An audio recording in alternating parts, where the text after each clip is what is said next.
మన ప్రభువు యేసుక్రీస్తు నామంలో మీ అందరికీ నా హృదయపూర్వకమైన వందనాలు. ఈ దినమంతా దేవుడు మీకు తోడై ఉండి మిమ్మల్ని ఆశీర్వదించి దీవించి కాపాడునుగాక. పరిశుద్ధ గ్రంథంలో నుండి యెహెజ్కేలు ప్రవచన గ్రంథం 34వ అధ్యాయం 12వ వాక్యాన్ని నేను చదువుతూ ఉన్నాను. మీ పరిశుద్ధ గ్రంథమైన బైబిల్ తెరిచి చూడండి. తమ గొర్రెలు చెదిరిపోయినప్పుడు కాపరులు వాటిని వెదుకున్నట్లు నేను నా గొర్రెలను వెదకి చీకటి గల మబ్బు దినమందు ఎక్కడెక్కడికి అవి చెదిరిపోయినో అక్కడ నుండి నేను వాటిని తప్పించి. దేవాతి దేవుడు తన ప్రజలైన ఇశ్రాయేలును గూర్చి ఒక శ్రేష్టమైన మాట వారితో చెప్తున్నాడండి. తనని కాపరిగా పోల్చుకొని ఇశ్రాయేలును గొర్రెలుగా పోల్చి ఆ ప్రజలతో చెప్తున్నాడు. చల్లా చెదురైపోయిన ఇశ్రాయేలును ఉద్దేశించి మాట్లాడుతూ ఉన్నాడండి.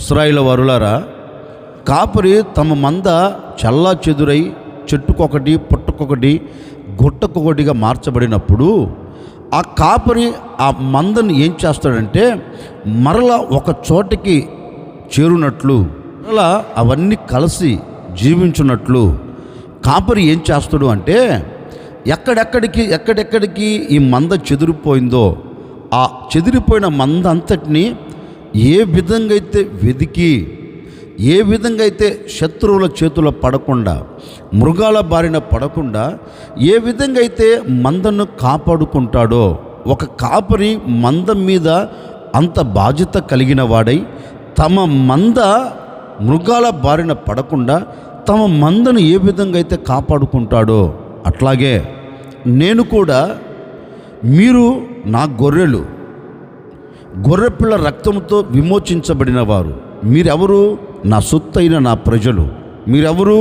నా పోలికలో నా స్వరూపమందు నా చేతులతో చేయబడిన వ్యక్తులు కనుక నేను కూడా మీకు ఒక కాపరిగా ఉండి, నేను కూడా మీకు ఒక కాపరిగా, మందకు కాపరి ఏ విధంగా ఉంటాడో నేను కూడా మీకు ఒక కాపరిగా ఉండి, మీరు నాకు గొర్రెలైనందువలన, మీరు గొర్రెలుగా మలచబడినందువలన కాపరి బాధ్యత కలిగిన వాడనై ఇప్పుడు నేను ఏం చేస్తున్నానంటే, నేను మిమ్మల్ని నాటిన ఈ దేశములో నుండి మీరు చల్లా చెదురైపోయారు కదా, నేను స్థిరపరిచిన ఈ దేశంలో నుండి మీరు చెట్టుకొకరు పుట్టుకొకరుగా మార్చబడ్డారు కదా, మిమ్మల్ని శ్రమ అనే చీకటి గల మబ్బు దినము మిమ్మల్ని ఆవరించింది కదా, ఈ చీకటి గల ఈ మబ్బు దినము మిమ్మల్ని ఆవరించినప్పుడు ఎటు వెళ్తున్నారో, ఎక్కడ నిలబడ్డారో, ఏ చోట వెళ్ళారో అర్థం కాక మీరు చెట్టుకొకరు పుట్టుకొకరుగా మార్చబడినట్లుగా బ్రతుకుతున్నారు కదా.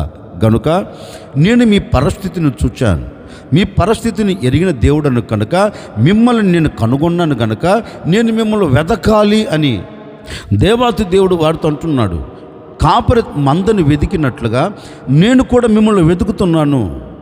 నేను కూడా మిమ్మల్ని ఎందుకు వెతుకుతున్నానంటే, మీరు ఏ ముళ్ళ పొదలలో, ఏ చీకటి కలిగిన మబ్బు దినములో, ఏ శ్రమలు కలిగిన చోట మీరు నిలిచిపోయారో అర్థం కాక మీరు నిలిచిపోయారు కదా. మీ పరిస్థితి నాకు తెలుసు. మీరు ఎలాంటి చీకట్లో ఉన్నారో, ఎలాంటి స్థితిగతుల మధ్యలో ఉన్నారో, మీ హృదయంలో ఎలాంటి వేదన ఉందో, మీ హృదయంలో ఎలాంటి బాధ ఉందో సమస్తము నేను ఎరిగాను. నేను చూచే దేవుడను. నేను ఎవరిని, నాకు మరుగైనదంటూ ఏమీ లేదు. నేను సమస్తమును తేటగా చూడగలిగిన వాడిని. నేను సమస్తమును పరీక్షించి పరిశోధించుటకు సర్వశక్తి కలిగిన దేవుడును గనుక నాకు సమస్తము తెలుసు. గనుక మీరు ఎక్కడ పడిపోయి ఉన్నారో ఆ స్థితిని నేను ఎరిగాను గనుక ఇప్పుడు నేను ఏం చేయబోతున్నానంటే అక్కడ నుంచి నేను మిమ్మల్ని తప్పించబోతున్నాను. ఒక కాపరి మందను తప్పించినట్లుగా, ఒక కాపరి ఒక మందను కాపాడినట్లుగా నా పేరు పెట్టబడిన నా జనులారా నిశ్చయముగా నేను ఏం చేయబోతున్నానంటే మందను కాపాడినట్లుగా నేను కూడా చీకటి కలిగిన మబ్బు దినములో నిలిచిపోయిన మిమ్మల్ని చూచి, మిమ్మల్ని వెదికి, మిమ్మల్ని పరామర్శించి ఆ చోట నుంచి నేను మిమ్మల్ని బయటికి తీసుకొని రాబోతూ ఉన్నాను. ఇక చీకటి దినము అనేది నీ బ్రతుకుల్లో లేకుండా, చీకటి అనే మాటకు మరొక అర్థం ఏంటంటే శ్రమ. ఈ ప్రజలందరూ ఎక్కడ నిలిచిపోయారంటే శ్రమ కలిగిన చోట. ఆ శ్రమ కలిగిన చోట నుంచి ఆయన అంటారు, నేను మిమ్మల్ని తప్పిస్తాను. ఆ శ్రమ కలిగిన చోట నుంచి నేను మిమ్మల్ని బయటికి తీసుకొని వస్తాను అని ఆ ప్రజలతో చెప్పాడండి. నిజమే, ఈ ఉదయకాల సమయంలో నా దేవుని మాటలు వింటున్న మీ వ్యక్తిగత జీవితాన్ని ఒకసారి ఆలోచించండి. గడిచిన దినాలు ఏ చీకటి మబ్బు దినాలు నీ కుటుంబాన్ని ఆవరించాయో, చీకటి దినాలు నీ పిల్లలను ఆవరించాయో, ఏ చీకటి దినాలు నువ్వు చేస్తున్న వ్యాపారమే కావచ్చు, నువ్వు చేస్తున్న చేతి పనే కావచ్చు, నీ ఆత్మ సంబంధమైన జీవితమే కావచ్చు, నీ పిల్లల జీవితమే కావచ్చు, ఏ చీకటి మబ్బు దినాలు నీ కుటుంబాన్ని ఆవరించి ముందుకు వెళ్ళనివ్వకుండా, వెనకకు రానివ్వకుండా, నీవు అక్కడే పతనమైపోయేటట్లుగా నిన్ను ఏ చీకటి దినాలు అలుముకున్నాయో, ఏ శ్రమ దినాలు అలుముకున్నాయో, ఇక ఆ చోట నుంచి బయటికి రాలేను అనే స్థితిలో నీవు ఉన్నావేమో. అందుకే పరిశుద్ధ గ్రంథంలో కూడా ఒక మాట రాయబడిందండి. మన పితరుడైన యాకోబు జీవితంలో కూడా ఒక చీకటి దినం ఎదురుపడింది. యాకోబు చీకట్లో నిలిచిపోయాడు. కానీ యాకోబు మనసులో ఒక ఆశ లేదు. ఆశలు విఫలమైపోయాయి. ఆశ ఇక నెరవేర్చబడదని అతనికి తెలుసు. ఎందుకంటే అతడు నిలిచి ఉన్న స్థలం ఎలాంటిదంటే ఒక భయంకరమైన స్థలం. ఇక ముందుకు వెళ్ళలేక, వెనకకు రాలేక యాకోబు మధ్యలో నిలిచిపోయాడు. ఏం చేయాలో అర్థం కాక ప్రాణాన్ని గుప్పెట్లో పెట్టుకొని, రేపటి దినాన్ని నేను చూడలేను, రేపటి రోజు నేను నిలబడలేను, ఈ అరణ్యంలో ఏదో ఒక విషపూరితమైనది, ఏదో ఒక మృగం నన్ను చంపేయక మానదు, మరొక దినం నేను చూడలేను అనే నిస్సహాయ స్థితిలో పడిపోయాడండి. ఇక నిరీక్షణకు ఆధారమే లేదు. నిరీక్షణను కోల్పోయాడు. ఆధారము లేని చోట యాకోబు నిలిచి ఉన్నాడు. ఆధారం లేని చోట యాకోబు గొప్పగా కోల్చబడ్డాడు. గమ్యము చారలేను, నేను గమ్యాన్ని చూడలేను అనే నిస్సాయ స్థితిలో యాకోబు గొప్పగా కోల్చబడిపోయాడండి. కానీ యాకోబును దేవాతి దేవుడు వదిలిపెట్టాడండి. అందరూ విడిచిపెట్టారు, అందరూ దూరం అయిపోయారు. ఒంటరితనములో నిలబడిపోయాడు. ఒంటరితనములో కన్నీరు కారుస్తున్నారు. నా అనే ఏ ఒక్కడు అతను పలకరించలేకపోయాడు. అతను నిలబడిన చోటు కూడా ఎవరు కంటికి కనపడలేని నిశీది స్థలం అండి. ఎవరు అతన్ని పరామర్శించలేని ఒక ఎడారి. యాకోబు జీవితం మొత్తం ఎడారిగా మారిపోయింది. అలాంటి స్థితుల్లో దేవుడు అతన్ని కనుగొన్నాడు.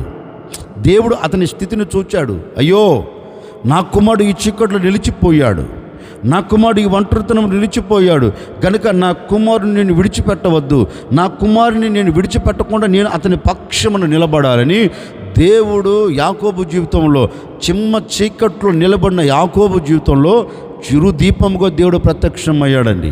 చిరుదీపంగా దేవుడు ప్రత్యక్షమై యాకోబుతో ఒకటి అంటున్నాడు, ఎవరు లేడని భయపడవలసిన అక్కర్లేదు, ఎవరు లేడని కృంగిపోవలసిన అక్కర్లేదు, ఈ సమయంలో నేను నీ పక్షమున ఉన్నాను అని యాకోబుతో ప్రేమతో మాట్లాడటం.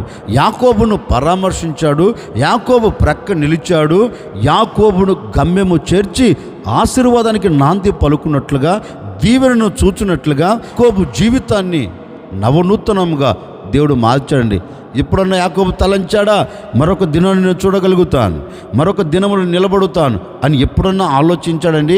యాకోబు మనసులో నాటుకుపోయింది ఒకటే, ఇక ఈ శ్రమల మధ్యలో నుంచి నేను బయటికి రాలేను, ఈ చీకట్లో నుంచి నేను బయటికి రాలేను. కానీ అలాంటి పరిస్థితులలో నుండి దేవుడు అతన్ని బయటికి తీసుకొని వచ్చాడండి. ఓ సేవకుడిగా ఈ ఉదయకాల సమయంలో నేను కూడా మీతో చెప్పాలనుకున్న మాట ఏంటంటే, యాకోబు ఆలోచించినట్లుగా నేను ఒంటరిగా నిలిచిపోయాను, నా అనుకున్నవాడు ఎవడు నన్ను పలకరించట్లేదు, నా అనుకున్నవాడు ఎవడు నాతో మాట్లాడట్లేదు, నా అనుకున్న ఏ వ్యక్తి కూడా నన్ను హక్కున చేర్చుకోలేదు, నన్ను కన్నవారు నన్ను వదిలిపెట్టారని ఒకవేళ నిస్సాయ స్థితులు నువ్వు పడిపోయావేమో, ఈ ఒంటరితనములో ఎవరు నాకు జంటగా నిలబడతారని కన్నీరు కారుస్తున్నావేమో, ఇంటి మీద ఉన్న ఒంటరి పిచ్చుకోబలే ఒకవేళ మూగ వేదనతో మూలుగుతున్నావేమో, ఎవడు పరామర్శించక, నీ ఇబ్బందుల మధ్యలో ఎవడు నిన్ను పలకరించక, నీ కష్టాల మధ్యలో ఎవడు నీకు ఓదార్పునివ్వక, నీ కన్నీల మధ్యలో ఎవరు నేను ఉన్నాను అని నీ వెన్ను తట్టక, నీవు పడి ఉన్న ఆ స్థితిని చూచి ఒకవేళ నీ దాటుకుంటూ వెళ్ళారేమో, ఒకవేళ చుట్టూ శ్రమలు ఆవరించి ఆ శ్రమల మధ్య నువ్వు గొప్పగా కోల్చబడి ఒకవేళ మూగ వేదనతో నీవు నిలిచిపోతున్నావేమో, నాకు తెలియదండి. ఈ ఉదయకాల సమయంలో నా ప్రభునితో చెప్పక్కనే చెబుతూ ఉన్నారు, భయపడవలసిన అక్కర్లేదు, జడియవలసిన అక్కర్లేదు. నిశ్చయముగా యాకోబునకు చిమ్మ చీకట్లో తోడై ఉండినట్లుగా, ఇశ్రాయేలుకు చిమ్మ చీకట్లో తోడై ఉండి గమ్యము చేర్చినట్లుగా ఈ దినము నా ప్రభు నీ చీకటి లాంటి శ్రమల మధ్యలో నా ప్రభు నీతో కూడా నిలిచి ఉండబోతూ ఉన్నాడు. మబ్బు దినము లేకుండా కొట్టివేయబోతూ ఉన్నాడు. మబ్బు లాంటి చీకటి లాంటి శ్రమలు ఒకవేళ ఈనాటి వరకు నీ కుటుంబాన్ని అలాగ గొప్పగా కూల్చివేస్తున్నాయేమో, నీవు నీ కుటుంబం నీకు కలిగినవన్నీ అట్లాగే గొప్పగా కూల్చబడుతూ ఇక నేను బయటికి రాలేను, మరొక దినాన్ని చూడలేను, ఇక నా బ్రతుకు ఎంతే అని నిస్సాయస్థితిలో పడిపోతున్నావా? నీకే ఒక శుభవార్త నా ప్రభు చెప్పకనే చెబుతూ ఉన్నారు. ఆ చోట నుంచి నా దేవుడు నిన్ను లేవనెత్తున్నట్లుగాను నీ చీకటి లాంటి బ్రతుకుల్లో, నీ మబ్బు దినము లాంటి బ్రతుకుల్లో, నీ శ్రమ దినము లాంటి పరిస్థితులలో నా దేవుడు చిరుదీపముగా నీ ప్రక్క నిలిచి ఉండబోతూ ఉన్నాడు. ఎలాంటి శ్రమల మధ్య నువ్వు కొట్టబడుతున్నా, ఈడవబడుతున్నా, బంధించబడి నీవు వేధించబడి బాధింపబడుతూ ఉన్నా ఆ చోట నుంచి నా ప్రభుని తప్పించబోతూ ఉన్నాడు. ఆ చోట నుంచి నా దేవుడు నిన్ను వెదకి రక్షించబోతూ ఉన్నాడు. నీ శ్రమను చూచి నిన్ను దాటిపోయేవాడు కాదు, నీ శ్రమను చూచి నిన్ను విడిచిపెట్టేవాడు కాదు, నీ శ్రమను చూచి నిన్ను త్రొక్కేవాడు కాదు. నీ శ్రమను చూచి నీ ప్రక్క నిలిచి నీ వెన్ను తట్టి శ్రమల మధ్యలో నుంచి నేను లేవనెత్తగలిగిన ఏకైక వీరుడు, ఏకైక దేవుడు యేసు ఒక్కడే. ఆ యేసు ఈ ఉదయకాల సమయం నీతో చెప్పకనే చెబుతూ ఉన్నాడు. ఏ చీకట్లో నిలబడిపోయావు, ఏ చీకటి లాంటి బ్రతుకులు నీవు బంధించబడిపోయావు, ఏ శ్రమలు నిన్ను ముందుకు వెళ్ళనివ్వకుండా వెనకకు రానివ్వకుండా అట్లాగే నిన్ను గొప్పగా కూలుస్తూ ఉన్నాయి. ఇక ముందుకు వెళ్ళలేను అనే నిస్సాయస్థితిలో పడిపోయావా? ఇక వెనకకు రాలేను అనే ఆలోచనతో గొప్పగా కూల్చబడ్డావా? భయపడవలసిన అక్కర్లేదు. నిన్ను ముందుకు నడిపించగలిగిన దేవుడు ఈ దినం నీతో కూడా అడుగులు వేయబోతూ ఉన్నాడు. ముందుకు తీసుకొని వెళ్ళగలిగిన దేవుడు నీ చెయ్యి పట్టుకొని లేవనెత్తబోతూ ఉన్నాడు. ఇక ఏ శ్రమల మధ్య నువ్వు కోల్చబడ్డావో, ఏ శ్రమల మధ్య నువ్వు బంధించబడ్డావో ఆ చోట నుంచి నిన్ను లేవనెత్తగలిగిన దేవుడు, నిన్ను బలపరచగలిగిన దేవుడు, నీ బలహీనతను తీసివేయగలిగిన దేవుడు, నిన్ను బలపరిచి గమ్యము చేరునట్లుగా నీ హృదయంలో ఒక నిరీక్షణ పుట్టించగలిగిన ఏకైక దేవుడు నేను ప్రకటించే యేసు. ఆ యేసు ఈరోజు నీ పరిస్థితిని చూచాడండి. ఒకవేళ కట్టుకున్నవాడు చూడలేదేమో, కొన్నవారు చూడలేదేమో, కన్నవారు చూడలేదేమో, ఉన్నవారు చూడలేదేమో, ఎవరు నిన్ను పట్టించుకోలేదేమో, నిన్ను పట్టించుకోగలిగిన దేవుడు ఒకడున్నాడు. నిన్ను పట్టించుకొని అద్దరికి చేర్చగలిగిన దేవుడు ఒకడున్నాడు. ఆ దేవుడు ఈరోజు నీతో చెప్తున్నాడు, భయపడకు. ఎందుకు భయపడతావు? ఎందుకు అధైర్యపరచబడతావు? ఎందుకు కృంగిపోతావు? నేను లేనా? నిన్ను లేవనెత్తగలిగిన దేవుడు నేను లేనా? నిన్ను స్థిరపరచగలిగిన దేవుడు నేను లేనా? చీకటి దినములోంచి వెలుగు కలిగిన దినములో నిన్ను నిలబెట్టగలిగిన దేవుడు నేను లేనా? ఎందుకు భయపడుతున్నావు? భయపడకు. నేనే నేనే నేనే నీ చీకటి దినాలను తీసివేయబోతూ ఉన్నాను. నేనే నీ మబ్బు దినాలను కొట్టివేయబోతూ ఉన్నాను. నేనే నీ ఒంటరితనములో నీ ప్రక్క నిలిచి నీ వెన్ను తట్టి నిన్ను ముందుకు తీసుకుని వెళుతున్నాను. గనుక నీవు భయపడకుండా ధైర్యం తెచ్చుకో. ఎలాంటి చీకట్లో నీవు నిలబడిపోయినా అక్కడ నుండి నేను తప్పించబోతూ ఉన్నా అని నా ప్రభు ఈరోజు మీతో మాట ఇస్తున్నాడని. నిజమే. ఒకవేళ ఈనాటి వరకు ఓ సేవకుడిగా చెప్తున్నానండి, ఈనాటి వరకు ఆ శ్రమను చూచి, ఈ అవమానాన్ని చూచి, ఆ నిందను చూచి, ఈ కష్టమును చూచి, ఈ ఇబ్బందులను చూచి, ఈ ఇక్కట్లను చూచి ఒకవేళ సతికిల పడ్డావేమో నాకు తెలియదండి. వాటన్నిటిని చూచి నీవు కృంగిపోయావేమో నాకు తెలియదండి. నా ప్రభు ఈ ఉదయకాల సమయం నీతోనే చెప్తున్నాడు. ఏ పరిస్థితుల్లో నీవున్నా, ఎలాంటి స్థితిగతుల మధ్యలో నువ్వు నడిపించబడుతున్నా, ఎలాంటి పరిస్థితిని ఆవరించినా ఈ ఉదయకాల సమయంలో నా ప్రభు చెప్పకనే చెబుతున్నాడు, ఆ చోటు నుండి నేను నిన్ను కనుగొన్నా.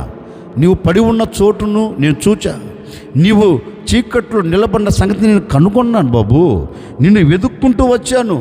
అక్కడి నుంచి నువ్వు తప్పించడానికే, అక్కడి నుంచి నువ్వు బయటికి తీసుకుని వచ్చేదానికే ఎందుకు వెతికాను, ఎందుకు కనుగొన్నానంటే నీవు ఆ చీకట్లో ఉండి నీ ప్రాణము విడవకుండా, ఆ చీకట్లో నువ్వు కలిసిపోకుండా మరొక చోట నిలబడినట్లుగా, వెలుగును చూచున్నట్లుగా, ఆశీర్వాదానికి నాంది పలుకున్నట్లుగా నేను నిన్ను వెతకి, నేను నిన్ను కనుగొని, నేను నిన్ను పరామర్శించి ఆ చీకటి కలిగిన ఛాయలో నుండి, ఆ శ్రమ కలిగిన దినములో నుండి, ఆ పరిస్థితులలో నుండి నేను నిన్ను విడిపించాలని, తప్పించాలని నేను నీ యొద్దకు వచ్చాను.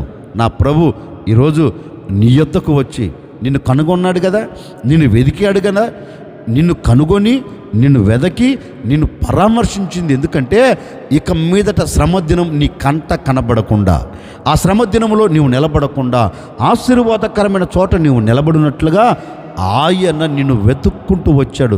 వెతుక్కుంటూ వచ్చిన ఆయన నిన్ను తప్పించబోతూ ఉన్నాడు. తప్పించిన ఆయన క్షేమకరమైన చోట నిలబెట్టబోతున్నాడు. ఓ సేవకుడు నిన్ను మనసుతో కోరుకుని మిమ్మల్ని ఆశీర్వదిస్తున్నాడని. నా ప్రభు నీ శ్రమ దినాలన్నింటిని కొట్టివేసి చీకటి గల మబ్బు దినములను తీసివేసి నా ప్రభు మిమ్మల్ని అందరినీ ఆశీర్వాదకరమైన చోట నిలబెట్టునుగాక. అందుకే ఆయన అంటాడు, ఒక కాపరిగా నేను మీకు ప్రత్యక్షమై, ఒక కాపరి తమ మందను వెదికి తన మందను కాపాడినట్లుగా నేను మిమ్మల్ని వెదకి రక్షించి నేను మిమ్మల్ని చీకటి గల మబ్బు దినములో నుండి తప్పించదను అన్నాడు. ఆయన దేనిని వెతుకుతాడు? వెతికిన ఆయన ఏం చేస్తాడు? క్లుప్తంగా ఒక మాటను మీతో చెప్తాను. లూకా సువార్త 19వ అధ్యాయం 10వ వాక్యాన్ని చదువుతా ఉన్నాను. నశించిన దాన్ని వెదకి రక్షించుటకు మనుష్య కుమారుడు వచ్చునని అతనితో చెప్పాను.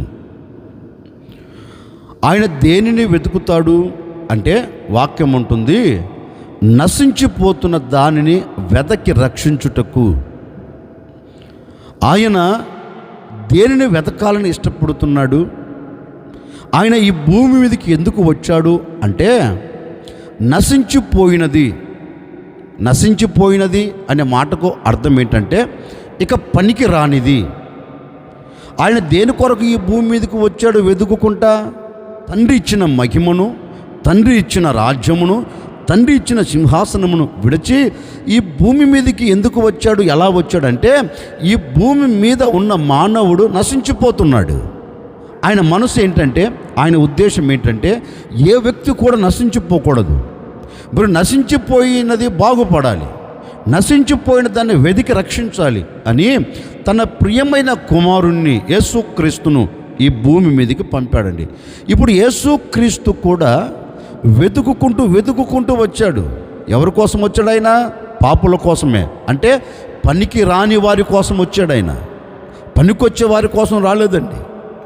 భూమి మీద పాడైపోయిన ప్రజల కొరకు, భూమి మీద నశించిపోతున్న ప్రజల కొరకు యేసయ్య వెతుకుకుంటూ వచ్చాడు. ఒరే, నా స్వరూపం ఎక్కడ ఉంది?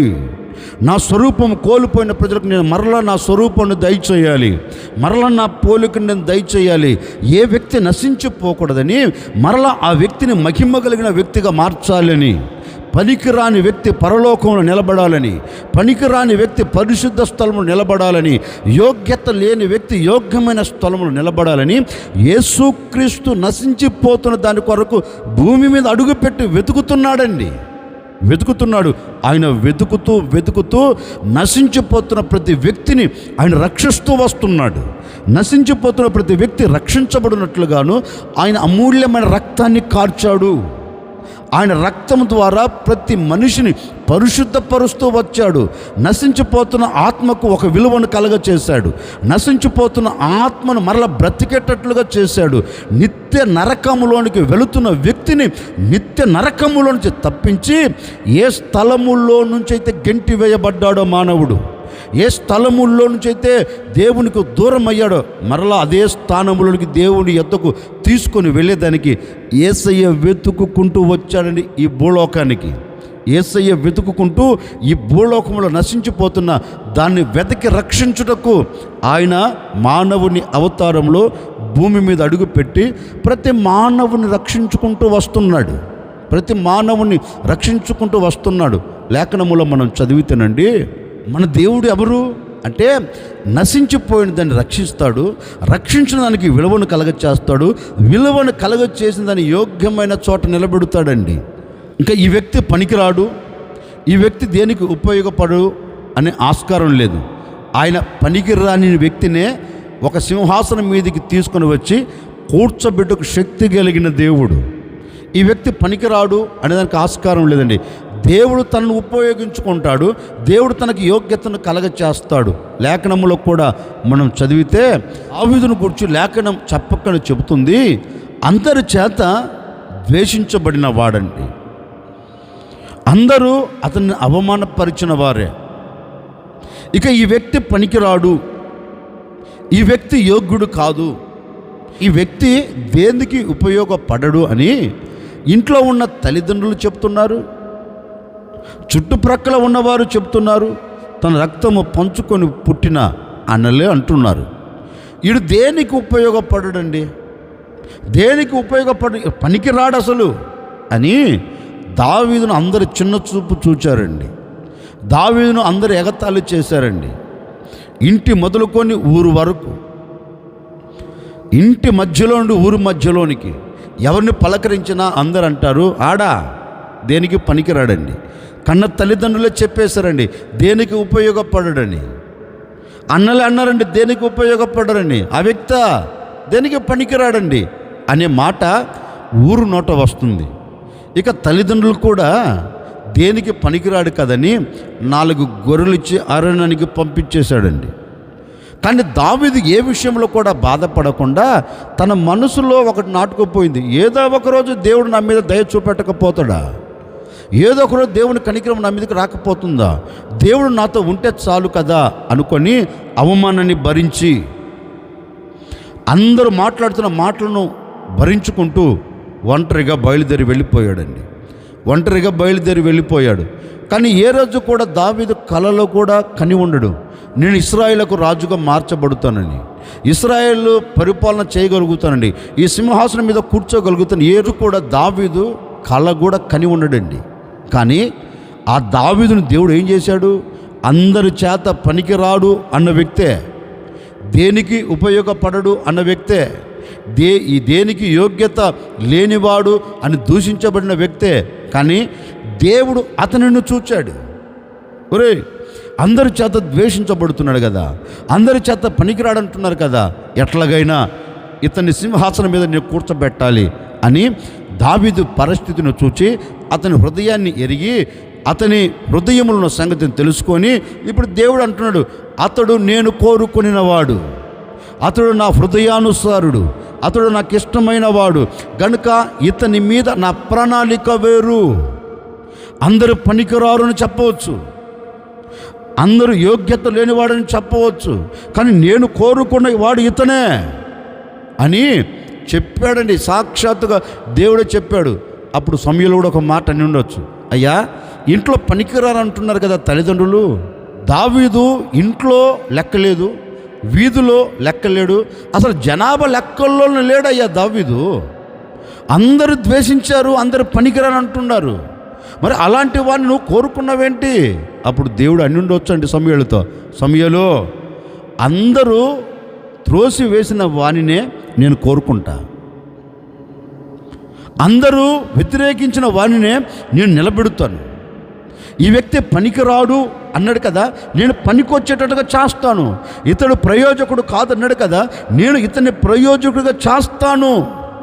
నేను ఎవరిని బాగున్న దాన్ని బాగు చేయటకు రాలా, చెడిపోయిన దాన్ని నేను బాగు చేస్తానికి వచ్చాను, చెడిపోయిన దానికి నేను విలువను ఇచ్చేదానికి వచ్చాను. పాడైపోయినది బాగు చేయుటకు, పాడైపోయినది పరిశుద్ధ స్థలం నిలబడుటకు, యోగ్యత లేనిది యోగ్యమైన స్థలం నిలబడుటకు నేను ఈ భూమి మీదకి వచ్చాను గనుక నా మాట విను, నేను కోరుకున్నవాడు ఇతనే, నిశ్చయముగా ఇతని పట్ల నా ఉద్దేశాన్ని నెరవేరుస్తానని దావీదుని, పనికిరాని దావీదును సింహాసనం మీద కూర్చోబెట్టాడు. నశించిపోతున్న దావీదును, పనికిరాడు అని తృణీకరించబడిన దావీదును సింహాసనం మీద కూర్చోబెట్టి ఏలుబడి చేసేటట్లుగా చేశాడండి. నాకు వచ్చిన ఒక డౌట్, ఆ దేశంలో ఎవరు లేరా? ఉన్నారు. కానీ దేవుని కనుదృష్టి ఎక్కడ పడింది? అరణ్యములో ఒంటరిగా నిలబడిన వాడి మీద పడింది. అందరూ త్రోసి వేసిన వాడి మీద దేవుని కనుదృష్టి పడింది. పడి అతనిని దేవుడు కోరుకున్నారు. మన దేవుడు ఎవరు అంటే ఇక పనికిరాడు అనుకున్న వ్యక్తినే దేవుడు కోరుకుంటాడండి. లోకానికి పనికి రాకపోవచ్చు, మనుషులకు పనికి రాకపోవచ్చు, నాకు పనికి వస్తున్న దేవుడు అతనిని కోరుకున్నాడు. నిజమే, కోరుకొని ఆశీర్వాదకరంగా నిలబెట్టాడు. అంటే దావీదు నశించిపోవట దేవునికి ఇష్టం లేదు, దావీదు దూషించబడట దేవునికి ఇష్టం లేదు, దావీదు తృణీకరించబడట దేవునికి ఇష్టం లేదు. అందుకే తృణీకరించబడిన వాడు మరలా అదే నోళ్ళతో గణపరచబడినట్లుగా, తృణీకరించిన వ్యక్తులే దావీదు యొద్దకు వచ్చి ఘనపరచేటట్లుగా దేవుడు అద్భుత రీతిలో మార్చి పడవేశాడండి. ఇప్పుడు దావీదు సింహాసనం మీద కూర్చొని పరిపాలన చేస్తున్నాడు. ఒకవేళ నీ బ్రతుకుల్లో నీవు కూడా ఇప్పటి వరకు నేను పనికిరాను, నేను ఎవరికి ఉపయోగపడను, నన్ను అందరూ నిందిస్తున్నారు, నన్ను అందరూ అవమానిస్తున్నారు అని కృంగిపోవలసిన అక్కర్లేదండి. నువ్వు జడియవలసిన అక్కర్లేదండి. నీవు బాధపడవలసిన అక్కర్లేదు. భయపడకుండా ధైర్యంగా నిలబడు. నా ప్రభు నీ పరిస్థితిని చూచాడు. గడిచిన దినాలు ఎవడు నిన్ను అవమానించాడో, గడిచిన దినాలు ఎవడు నిన్ను కించపరిచి మాట్లాడాడో, గడిచిన దినాలు ఎక్కడ నీవు తలదించుకున్నావో, గడిచిన దినాలు ఎక్కడ నీవు కన్నీరు కార్చావో, గడిచిన దినాలు ఎక్కడ నీవు కృంగిపోయావో, నా దేవుడు నీ పరిస్థితిని అంతటిని చూచాడు. నా దేవుడు నీ స్థితిగతులన్నింటినీ గమనించాడు. గనుక నీవు పనికి రావు అన్న ప్రజల మధ్యలోనే, నీవు యోగ్యుడవు కాదు అన్న ప్రజల మధ్యలోనే నా దేవుడిని యోగ్యతలో నిలబెట్టబోతూ ఉన్నాడు. పనికి రావు అన్న పెదాలే, అన్న నోరే మరలా నిన్ను గణపరచబోతుంది. నిన్ను తృణీకరించిన వారు నీకు సన్మానం చేయబోతూ ఉన్నారు. నిన్ను అవమానించిన వారు నీ మీద అభిమానం పంచేటట్లుగా దేవుడు అద్భుతం చేయబోతూ ఉన్నారు. దేవుని వాక్యం కూడా చెప్పకుండా చెబుతుంది, నేను పనికి రాని దాన్ని వెతికి రక్షించుటకు. ఆయన ఎందుకు వచ్చాడు? ఆయన దేనిని వెతుకుతాడు అంటే పనికి రాని నిన్నే. లోకానికి పనికి రాకపోవచ్చు, నీవు నీ ఇంటికి నువ్వు పనికి రాకపోవచ్చు, మనుషులకు నువ్వు పనికి రాకపోవచ్చు. దేవుని ప్రణాళిక నీ మీద ఏదో ఉంది, దేవుని ఉద్దేశం నీ మీద ఏదో ఉంది, దేవుని చిత్తం ఏదో నీ మీద ఉంది. గనుక నీవు భయపడకుండా ధైర్యముగా నిలబడు. నా దేవుని కనుదృష్టి నిన్ను చూచుంది, నా దేవుని ప్రణాళికలు నీవు ఉన్నావు. గనుక నిశ్చయముగా పనికి రాని చోటే నా దేవుడు నిన్ను విలువగా నిలబెట్టి అందరికీ నీవు ఉపయోగపడేటట్లుగా, అందరికీ నీవు ప్రయోజకుడిగా మారేటట్లుగా నా దేవుడు అద్భుతమైన కార్యము జరిగించబోతూ ఉన్నాడు. దావీదు జీవితాన్ని మార్చిన దేవుడు నీ జీవితాన్ని ఎందుకు మార్చడండి? పనికిరాని దావీదు జీవితాన్ని అనేకులకు ఆశీర్వాదకరంగా నిలబెట్టిన దేవుడు నీ జీవితాన్ని ఎందుకు మార్చడండి? ఒకవేళ నలుగురిలో నీ వ్యాపారం, నీ చేతి పని, నీ ఉద్యోగ విషయంలో, నీ చదువుల విషయంలో గొప్పగా కోల్చబడిపోయావేమో, కంగారు పడవలసిన అక్కర్లేదండి. నా ప్రభు అదే చోట, అక్కడే, అదే ప్రాంతంలో నా దేవుడు మీ తలను పైకి లేవనెత్తబోతూ ఉన్నాడు. నశించిపోయిన దాన్ని అంతటిని మరలా వెతకి రక్షించబోతూ ఉన్నాడు. నీ కుటుంబాన్ని రక్షించబోతూ ఉన్నాడు. నీకు కలిగిన సమస్తం రక్షించబోతూ ఉన్నాడు. ఈ దినము నుండి అద్భుతమైన కార్యం నువ్వు చూడబోతూ ఉన్నావు. అందుకే లేఖనం అంటుంది, కాపరి తమ మందను వెతికినట్లుగా నేను చీకటి గల మబ్బు దినములో నేను మిమ్మల్ని వెదకి మిమ్మల్ని ఆ చోట నుంచి తప్పిస్తాను అన్నాడు కదా. ఆయన దేనిని వెతుకుతాడంటే నశించిపోతున్న నిన్ను, అంటే పనికి రాని నీ జీవితాన్ని ఆయన వెదకి రక్షించి మరలా అనేకులకు ఆశీర్వాదకరంగా ఉండేటట్లుగా ఆయన నీ జీవితాన్ని మార్చునుగాక. ఆశ్చర్యకరుడా, మీకు స్తోత్రాలు చెల్లిస్తూ ఉన్నాము తండ్రి. నిజమే, చీకట్లో నిలబడిపోయి చెదిరిపోయిన గొర్రెను వెదకి రక్షించున్నట్లుగా నీవు మా కొరకు వెదకి రక్షించుటకు దిగి వచ్చారు నాయన. నీవు ఎవరిని వెతుకుతారో, ఎలాంటి పరిస్థితుల్లో వ్యక్తులను వెతికి రక్షిస్తారో మీ లేఖనాలు సెలవించినట్లుగా ఒకవేళ ఈ మాటలు విన్న ఈ ప్రజలు చీకట్లో నిలిచిపోయారేమో, చీకట్లో కన్నీరు కారుస్తున్నారేమో, ఏ ప్రజలందరికీ విడుదల కలుగునుగాక తండ్రి. ఒక్కసారి మీ సేవకుల బిడ్డలను ఆశీర్వదిస్తున్నాను. ప్రతి కుటుంబం దీవించబడును గాక, ప్రతి కుటుంబం ఆశీర్వదించబడును గాక. అలాంటి కార్యమును జరిగించి ఘనమైన నామమునకు మహిమ తెచ్చుకోమని యేసు నామములు అడిగి వేడుకొనుచున్నాము తండ్రి, ఆమెన్. ఈ దినమంతా నా ప్రభు మీకు తోడై ఉండి మిమ్మల్ని ఆశీర్వదించి మిమ్మల్ని వెదకి తప్పక మీరు కోరుకున్న ప్రతి ఈవులను నా దేవుడు సమృద్ధిగా మీకు దయచేయును గాక.